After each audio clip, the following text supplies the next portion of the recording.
Okay, hello. I want to talk today about the 12th house in astrology. There is this whole big misconception about the 12th house that I'd like to clear out. I want to share a little bit about my own experience with this house. I have this house in four different positions. I have it in my Sun, I have it in my Mercury, I have it in my Mars, and I have it in my Jupiter. So it's a big house in my chart. It's also all in the sign of Pisces, which is its house, its original house. And I took some notes here. I just want to talk a little bit about like the type of music that I found from people with the 12th house and kind of like the concepts that it really touches on. So let's start with this. The 12th house. What is the 12th house? The 12th house is the house of Pisces. Compassion, is love, is unlimited, um, unconditional giving. Pisces is mystical, it's spiritual, it's religious. The 12th house signifies all these things. It signifies mysticism, it signifies spirituality, godliness. So a lot of times you'll hear people talk about the age of Aquarius. The age of Aquarius is happening now as we're coming out of the age of Pisces. The age of Pisces signified religion and being grouped together with your religion, which is why there's so much cohesiveness still that people are in. There's so much value on family and relationships and being in a community together back in the age of Pisces. Obviously, we also see the rise of Christianity in the age of Pisces. There's a lot of religious concepts happening that were very prominent in the age of Pisces.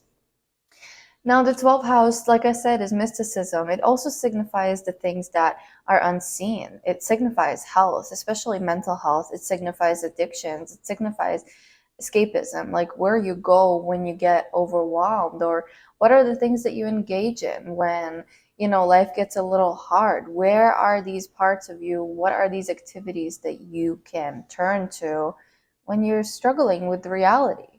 That's where the spirituality and mysticism part of it kind of kicks in, because you see how there's like feelings that happen inside of us that make us want to not deal with what's happening. So we retrieve. We go into this space of like spaciousness. We go into a place of isolation. We go into a place of retreat. And that's really all the concepts of the 12th house. Each house is correlated to a specific sign. Like I said, Pisces is the 12th house, so there's going to be characteristics that match each other in the 12th house that match Pisces and vice versa. Now, the 12th house is also the house of the subconscious. It's the house of unconscious. It's the house of things that move under the surface that we are not aware of, like our unconscious beliefs and thoughts, and being able to feel out vibes and energies. I feel things on a very deep level. I also am a very deep thinker. And the the things that I think about are mostly like centered around humanity as well as around spirituality. Like, where is this world heading? Like, what is the meaning of certain events? What is the meaning of people's personalities and their careers? I think about all these things, and that directly relates to my Sun being in the 12th house as well as all the other signs that I have in my 12th house. The 12th house is not afraid to delve into topics that can be hard to talk about, to think about. The 12th house is the beginning and the end of everything. It starts after the 11th house, which is Aquarius. Aquarius signifies our connection with ourselves and our individuality, and then the 12th house signifies our ending. How do we dissipate? Where do we expire to? What is this space, this void that we go back to after everything happens? And then after the 12th house, we have Aries, so it rises again. You have the impulsivity and the cardinal element of Aries, which is pushing forward. The 11th house is the before, the 12th house is the in between, and the first house is the baby, it's the after. So the 12th house is like this void, this space. Now, one thing that's important to remember about the 12th house is that it rules over things that are unconscious, that are unseen. It really kind of makes you wonder. You know, it's the wondering house. It's the questioning house. It's the I feel things in my heart and my body. I can't necessarily put them into words, but I know that they are there. Anything that's in the 12th house is going to be hidden, as they say. I'm still trying to figure out what that means. But the 12th house rules over hidden things. My sun is in the 12th house, which means that I enjoy isolation, which I find true. I do my best in isolation. I do my studies in isolation. I create in my isolation. And once you're isolated with yourself, you can really hear the sound of your soul. And that's what the 12th house is trying to teach you. It's trying to let your soul shine through. When you have 12th house themes going on in your life, you could be experiencing loss. You could be experiencing a lot of psychological work. You could be experiencing mental illness. And a lot of very important things happen in this house. Things that really ultimately change the course of reality. They really ultimately change how things turn out. Like I said, because it's the house of endings and beginnings, where do you create something? You have to have nothing for something to come to life. And to me, that's the most fascinating part about the 12th house, is because it's the nothingness. It's the in-between. Anything and everything can happen in it. Your subconscious and your unconscious really rule you. And they decide who you are, how you move in this world, your kind of relationships. Everything about you is stored in the 12th house. So when you're doing psychological work, you're working through your 12th house. When you indulge in partying or when you indulge in drugs, those are all 12th house themes. When you meditate, it's 12th house. I want to share a couple other things about the 12th house that I find very interesting. So there are a couple of artists I'm going to talk about. The first of them is Mac Miller, and then the second is Marina and the Diamonds. We're going to start with Mac Miller because I think we all can understand why it's so tragic, and I want to finish this on kind of a more positive note. As you may know, if you know who Mac Miller was, he was an amazing musical artist. I've never really been too much into his stuff, but I've liked everything I've heard from him. And we all know that he OD'd, and that's what led to the end of his days. I find it interesting because he has a lot of 12 house planets as well as 11th and 10th house. It's me again. I had to delete the image that I used because whenever I inserted it, it ended up being extremely bright. So I wanted to touch on his natal chart with a video. As you can see, he has a high concentration of planets in the 12th house: Sun, Jupiter, Uranus, Neptune, and then the rest of them are in the 11th and this 10th house as well. There's a very high concentration of planets in the 12th house. And when you look at some of his lyrics, you can see the influence of that 12th house on him. So these are some examples that I found. We have the song Friends. There's a lot of lines in that song that really show you how 12th house heavy this person is, how much of the 12th house influence he really had. Even the way the song starts, he says, "Snowflakes falling on my expired debit card. Don't know why I'm still awake. I gotta be up at 10 tomorrow." Addiction, which is also a 12 house theme, because addiction is escaping reality. And he has dealt with a lot of different types of addictions. He also said in this song, he said, "I know the planet Earth is about to explode. Kinda hope that no one saves it. We only grow from anguish." 12 house influences the person's thoughts by making them think about the collective. He understands instinctively that human beings learn from pain, from mistakes, because throughout history we can see that we make mistakes, whether it's monumental mistakes or smaller mistakes. We make mistakes, and that's how we learn from them. And he talks about these things. He expresses these things. He understands them. He understands the collective unconscious behavior of making a mistake, the human nature of making a mistake. The human nature is an unconscious motivator for our behavior a lot of the time, even as advanced as we are these days. And then we have the song Ascension. He says, my sanity go down when my cash goes up, and scared to look into my parents' eyes when I'm supposed to die. We see again the concept of mental illness, sanity. Traditional astrology will tell you how 12th house rules asylums and mental hospitals, which is true. And you see this expressing in this song. He says how he feels more mentally unwell as his money stacks up, as he makes more money. And then he thinks about death a lot. He's scared to look in his parents' eyes because he's scared of what's going to happen when he dies. Again, very existential thoughts, like where are we going? The uncertainty of everything that life is, that life has to offer. We're going to move on to Marina in the Diamonds now. She also has a high concentration of planets in the 12th and 11th house. I'm going to attach her birth chart here.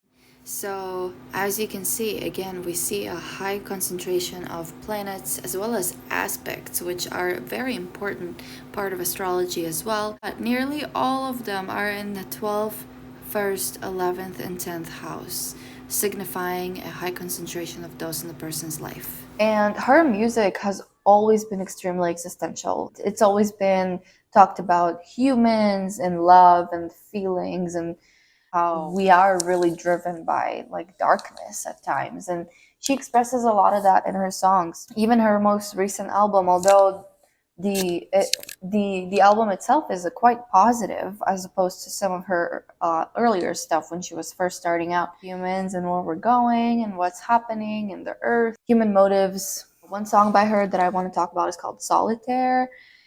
The whole song is beautiful. It talks about how much she enjoys isolation and how much she has grown from isolation and pain. One particular line that stands out to me is, I'm not cursed, I was just covered in dirt. Another really important theme of the 12th house is healing. It's the house of pain, but what's on the other side of pain? The other side of pain is peace, maybe? I don't know. Yeah, so the other side of pain is pleasure, but we're not going full hedonistic just yet for the sake of the video. But she's able to heal those old wounds and she sees her true essence. She heals herself. She heals these very deep rooted pains. I think a lot of us can relate to feeling this way, feeling like we are wrong, we are ashamed of who we are. There's this like toxic feeling of I am wrong, like I don't know who I am, but I am wrong. And a lot of people could relate to, and again, she expresses a lot of healing in her songs too. Another song that is really beautiful to me is Ancient Dreams in Modern Land. She says, I'm here to take a look inside myself. I'm not my body, not my thoughts or my brain. I am the observer. I'm the witness of life. This line is beautiful because it really shows you that we all have a capacity to remove ourselves from getting entrapped in our thoughts and our feelings and thinking about who we are, to step back and kind of observe these things about ourselves. That's where meditation comes in. Meditation can be used as an escape, but it's a good escape. If you do it correctly, it's the type of escape that helps you get closer to yourself because you end up feeling more peace and acceptance for who you are. So she recognizes this in this song and she tells us about how she understands how she is not her thoughts, she is not her habits, she is not her feelings, she is the awareness that sees those things. And this is a very 12th house theme, again, because the 12th house signifies the consciousness, the collective consciousness, the awareness that is. But the 12th house signifies, the awareness, the consciousness that is ruling all of us. Like, again, where did we come from? What is connecting all of us? Last song I'm gonna talk about by her is called To Be Human.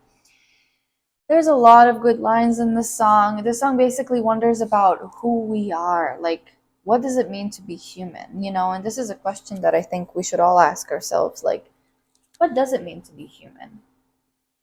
Lately, my definition has been pretty negative, but it changes as you grow. You kind of start seeing things from different perspectives, and then you change them, and your opinion on views and things is changing. So what does it mean to be human? This is kind of like what the song is about.